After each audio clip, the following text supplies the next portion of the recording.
রাউজানে বিএনপির অভ্যন্তরীণ সংঘাতে গুলিবিদ্ধসহ আহত অন্তত ৪০, উত্তপ্ত চট্টগ্রামের রাজনীতি।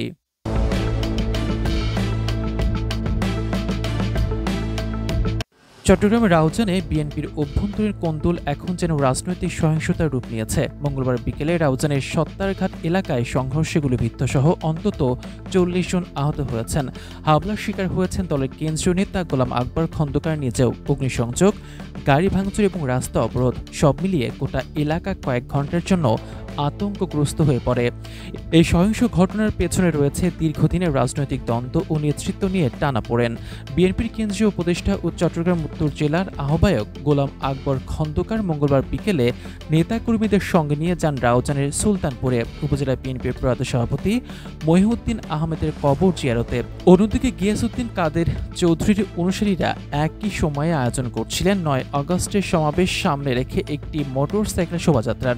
দুই পক্ষের এই কর্মসূচি পূর্ব নির্ধারিত থাকলেও সত্তারঘাট এলাকায় দুই দলের মুখোমুখি অবস্থান থেকে হঠাৎ করে শুরু হয় পাথর নিক্ষেপ।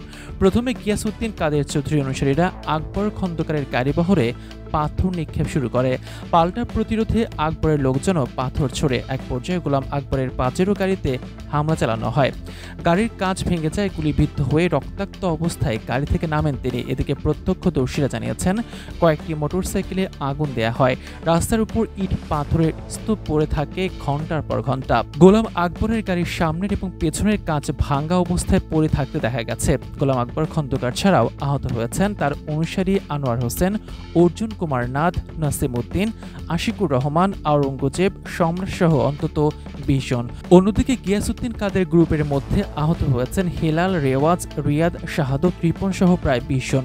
আহত অবস্থায় গোলাম আকবর সাংবাদিকদের জানান, আমি আগেই শঙ্কা করেছিলাম হামলা হতে পারে, তাই পুলিশকে জানিয়েছিলাম, কিন্তু আমাদের রক্ষা করা হয়নি। গুলি লেগেছে আমার ঘাড়ে। এই হামলা ছিল পূর্ব পরিকল্পিত। এটি রাজনৈতিক প্রতিপক্ষের ষড়যন্ত্র। অন্যদিকে গিয়াসউদ্দিন কাদের চৌধুরী নিজে অসুস্থ থাকায় কোনো মন্তব্য করতে রাজি হননি। তবে তার অনুসারী ফিরোজ আহমেদ দাবি করেন, আমাদের শান্তিপূর্ণ শোভাযাত্রায় গোলাম আকবরের ভাড়াটে বাহিনী হামলা চালায়। এটি ছিল পরিকল্পিত এবং উদ্দেশ্যমূলক। রাউজান থানার ওসি মনিরুল ইসলাম জানিয়েছেন, এক পক্ষ কবর জিয়ারতে যাচ্ছিল, অন্য পক্ষের ছিল শোভাযাত্রা। সত্তারঘাট এলাকায় দুই পক্ষ মুখোমুখি হয়ে সংঘর্ষে জড়ায়। পরিস্থিতি নিয়ন্ত্রণে আমাদের টিম কাজ করেছে। যান চলাচল কিছু সময়ের জন্য বন্ধ থাকলেও পরে স্বাভাবিক হয়েছে। প্রেক্ষাপট বিশ্লেষণ। গত বছরের ৫ আগস্ট থেকে রাউজানে বিএনপির অভ্যন্তরীণ সংঘাত বেড়ে চলছে। স্থানীয় সূত্র বলছে, এ পর্যন্ত অন্তত ১৫টি হত্যাকাণ্ড ঘটেছে, যার ১০টি রাজনৈতিক সংঘর্ষজনিত। এছাড়া ৩ শতাধিক মানুষ গুলিবিদ্ধ হয়েছেন। এই সহিংস রাজনীতি এলাকাবাসীর জন্য যেমন আতঙ্কের, তেমনি দলের জন্যও নেতিবাচক বার্তা বহন করছে। একই দলের নেতাদের মধ্যে যখন সহিংসতা এভাবে রাস্তায় রক্ত ছড়ায়, তখন তা শুধু দলের দুর্বলতাই নয়, গণতন্ত্রের জন্য হুমকি। জনগণের আস্থা অর্জনের বদলে ভয়ভীতির মাধ্যমে রাজনৈতিক আধিপত্য প্রতিষ্ঠার যে সংস্কৃতি তৈরি হচ্ছে, তা কারোর জন্যই শুভ নয়। এখন সময় এসেছে রাজনৈতিক বিভেদ নয়, দলকে ঐক্যবদ্ধ রাখার দিকে মনোযোগ দেওয়ার। প্রিয় দর্শক, এশিয়া ব্রডকাস্টের পক্ষ থেকে আমরা চাই রাউজানে শান্তিপূর্ণ রাজনৈতিক পরিবেশ ফিরে আসুক। সহিংসতার বদলে হোক গণতান্ত্রিক চর্চার জয়।